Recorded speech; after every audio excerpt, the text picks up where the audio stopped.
Hi friends, ಎಲ್ಲರೂ ಹೇಗಿದ್ದೀರಾ? ಎಲ್ಲರೂ ಚೆನ್ನಾಗಿದ್ದೀರಾ ಅಂತ ಭಾವಿಸ್ತೀನಿ. Welcome to our Hema Suman blogs. So ಯಾರೆಲ್ಲ ನನ್ನ ಚಾನಲ್ನ ಸಬ್ಸ್ಕ್ರೈಬ್ ಮಾಡ್ಕೊಂಡಿಲ್ಲ, ಪ್ಲೀಸ್ ಸಬ್ಸ್ಕ್ರೈಬ್ ಮಾಡ್ಕೊಳ್ಳಿ.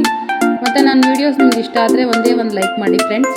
ಸೊ ಫ್ರೆಂಡ್ಸ್, ಇವತ್ತು ನನ್ನ ವೀಡಿಯೋ ಏನಾಗಿರುತ್ತೆ ಅಂದರೆ ಅಕ್ಕಿ ಹಪ್ಪಳ ಹೇಗೆ ಮಾಡ್ಕೊಳ್ಳೋದು ಅಂತ ತೋರಿಸ್ಕೊಡ್ತೀನಿ. ಸಿಂಪಲಾಗಿ ಹೇಗೆ ಮಾಡ್ಕೋಬೇಕು ಅಂತ ತೋರಿಸ್ಕೊಡ್ತೀನಿ. ಫಸ್ಟು ನಾನು ಅಕ್ಕಿ ಒಂದು 3 ಸೇರು, ಅರ್ಧ kg ಸಬ್ಬಕ್ಕಿ ಮತ್ತು ಒಂದು ಅರ್ಧ kg ಅವಲಕ್ಕಿ ಹಾಕಿ ಇಷ್ಟೂ ನಾವು ಮಿಲ್ಗೆ ಹಾಕ್ಸ್ಕೊಂಡು ಪೌಡ್ರ್ ಮಾಡಿಕೊಂಡು ತೊಗೊಂಡು ಬಂದಿದ್ದೀನಿ. ಮತ್ತು ಆ ಪೌಡ್ರನ್ನ ನೀಟಾಗಿ ಜಲ್ಡಿ ಇಟ್ಕೊಬೇಕು ಫ್ರೆಂಡ್ಸ್. ನೀಟಾಗಿ ಜಲ್ಡಿ ಇಟ್ಕೊಂಡು ಅದಕ್ಕೆ ಒಂದೊಂದು 3 ಸ್ಪೂನಷ್ಟು ಜೀರಿಗೆನ ಹಾಕಿ ಅದನ್ನು ಪಕ್ಕಕ್ಕೆ ಸೈಡಲ್ಲಿ ಇಟ್ಕೊಂಡಿದ್ದೀನಿ ಈಗ ತಟ್ಟೆಯಲ್ಲಿ. ಈಗ ಅದನ್ನು ಮಾಡೋದು ಹೇಗೆ ಅಂತ ತೋರಿಸ್ಕೊಡ್ತೀನಿ. ತುಂಬ ಸಿಂಪಲ್ಲಾಗಿರುತ್ತೆ ಫ್ರೆಂಡ್ಸ್ ಇದು. ನೋಡೋಣ ಬನ್ನಿ ಅದು ಹೇಗೆ ಮಾಡಬೇಕು ಅಂತ ತೋರಿಸ್ಕೊಡ್ತೀನಿ. ಸೊ ಈಗ ಒಂದು ತಪ್ಪಲೆ, ದೊಡ್ಡ ತಪ್ಪಲೆ ಇಟ್ಕೊಂಡು ಆ ತಪ್ಪಲೆಗೆ ನೋಡಿ ನಾನು ನೀರು ಹಾಕ್ಕೊಂಡಿದ್ದೀನಿ. ನೀರು ಹಾಕ್ಕೊಂಡು ಈಗ ತಪ್ಪಲೆ ಚೆನ್ನಾಗಿ ನೀರು ಕಾಯಿಸ್ಬೇಕು. ಚೆನ್ನಾಗಿ ಬಿಸಿ ಆಗಬೇಕು ನೀರು. ಚೆನ್ನಾಗಿ ಬಿಸಿ ಆಗೋವರೆಗೂ ನೀರು ಚೆನ್ನಾಗಿ ಕಾಯಿಸ್ಬೇಕು. ಸೊ ಈಗ ನೋಡಿ ಬೆಳ್ಳುಳ್ಳಿ ಪೇಸ್ಟ್ ಮಾಡ್ಕೋಬೇಕು. ಫಸ್ಟ್ ನೋಡಿ ಪೇಸ್ಟ್ ಮಾಡ್ಕೊತಾ ಇದ್ದೀನಿ. ಜೊತೆಗೆ ಒಣಗಿದ ಮೆಣಸಿನ್ಕಾಯಿ ಪೌಡರ್ ಮಾಡ್ಕೋಬೇಕು. ಜಾಸ್ತಿ ತರಿಯಾಗಿ ಇರಬೇಕು, ನುಣ್ಣಗಿರಬಾರ್ದು. ಸೊ ಈಗ ನೀರಿಗೆ ಬೆಳ್ಳುಳ್ಳಿ ಪೇಸ್ಟು ಹಾಕಿ ಈಗ ನಾವು ಮೆಣಸಿನ್ಕಾಯಿ ರುಬ್ಕೊಂಡಿರ್ತೀವಲ್ಲ, ಒಣಗಿದ ಮೆಣಸಿನ್ಕಾಯಿ ಅದನ್ನು ಕೂಡ ಹಾಕಿ ಇದನ್ನು ಚೆನ್ನಾಗಿ ಕುದಿಬೇಕು. ಕುದಿಯೋವರೆಗೂ ಬಿಡಬೇಕು. ಇದನ್ನು ಸ್ವಲ್ಪ ಚೆನ್ನಾಗಿ ಕುದಿಸ್ಕೋಬೇಕು. ಕುದಿಸ್ಕೊಂಡು ಇದಕ್ಕೆ ಉಪ್ಪು ಎಷ್ಟು ಬೇಕೋ ಅಷ್ಟು, ರುಚಿಗೆ ಎಷ್ಟು ಬೇಕೋ ಅಷ್ಟು ಉಪ್ಪನ್ನ ಹಾಕ್ಕೋಬೇಕು. ನೋಡಿ ಉಪ್ಪು ಹಾಕ್ಕೊಂಡು ಚೆನ್ನಾಗಿ ಮಿಕ್ಸ್ ಮಾಡ್ಕೋಬೇಕು. ಇದನ್ನ ಮಿಕ್ಸ್ ಮಾಡಿಕೊಂಡು ಫ್ಲೇವರ್ ಚೆನ್ನಾಗಿ ಕೊಡುತ್ತೆ ಫ್ರೆಂಡ್ಸ್. ಬೆಳ್ಳುಳ್ಳಿ ಹಾಕೋದ್ರಿಂದ ಫ್ಲೇವರ್ ತುಂಬ ಚೆನ್ನಾಗಿರುತ್ತೆ. ಒಣಗಿದ ಮೆಣಸಿನ್ಕಾಯಿ ಖಾರಕ್ಕೆ ನಮಗೆ ಎಷ್ಟು ಖಾರ ಬೇಕೋ ಅಷ್ಟಕ್ಕೆ ಹಾಕ್ಕೋಬೇಕು. ಉಪ್ಪು ಅಷ್ಟೇ ನಮ್ಮ ರುಚಿಗೆ ಎಷ್ಟು ಬೇಕೋ ಅಷ್ಟು ಉಪ್ಪು. ನೋಡಿ ಸ್ವಲ್ಪ ಸೋಡಾ ಪುಡಿ ಒಂದು ಸ್ವಲ್ಪ ಹಾಕ್ತಾಯಿದ್ದೀನಿ.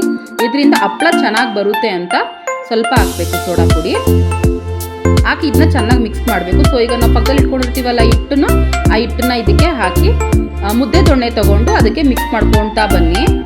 ನೋಡ್ಕೊಂಡು ಹಾಕಿ. ಜಾಸ್ತಿ ಒಂದೇ ಸತಿನೇ ಹಾಕೋಬೇಡಿ, ಸ್ವಲ್ಪ ಸ್ವಲ್ಪ ನೋಡ್ಕೊಂಡು ಹಾಕೊತಾ ಬನ್ನಿ.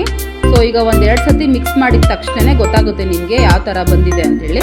ಮತ್ತು ಇನ್ನು ಮಿಕ್ಕಿರೋ ಹಿಟ್ಟನ್ನು ಹಾಕಿ ಮಿಕ್ಸ್ ಮಾಡ್ಕೊಳ್ಳಿ. ನೋಡಿ ಒಂದು ಸತಿ ಕಲಸಿ ನೋಡಿ. ಫಸ್ಟು ಒಂದು ಸತಿ ಸ್ವಲ್ಪ ಹಾಕಿ ನೋಡಿಕೊಂಡು ಗಂಟಿಲ್ದಿರಂಗೆ ನೀಟಾಗಿ ಕಲಿಸ್ಕೊಳ್ಳಿ ಫ್ರೆಂಡ್ಸ್. ನೋಡಿ ನಾನು ಈಗ ಕಲಿಸ್ತಾ ಇದ್ದೀನಿ. ನೋಡಿ ಇನ್ನೂ ಹಾಕ್ಬೋದು ಹಿಟ್ಟು. ಸೊ ಇನ್ನು ಮಿಕ್ಕಿರೋದನ್ನು ಹಿಟ್ಟನ್ನು ಹಾಕ್ಬಿಡ್ತೀನಿ.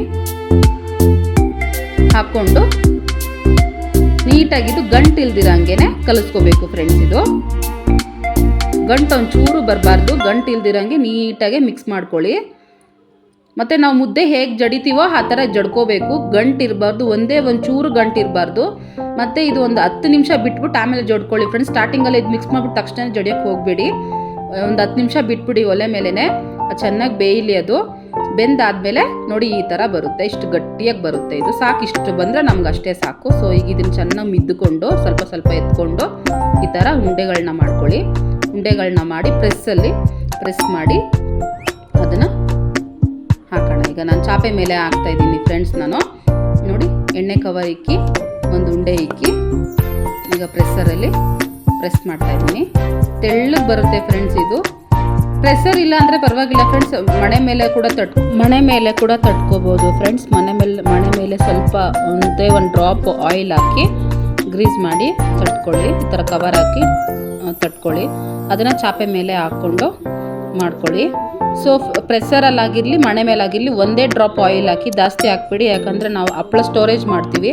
ಸ್ಟೋರೇಜ್ ಮಾಡಿದಾಗ ಏನಾಗುತ್ತೆ ಅಂದರೆ ಆಯಿಲ್ ಸ್ಮೆಲ್ ಬರುತ್ತೆ ನಮಗೆ. ಅದಕ್ಕೆ ಜಾಸ್ತಿ ಎಣ್ಣೆ ಮಾತ್ರ ಹಾಕ್ಕೋಬೇಡಿ.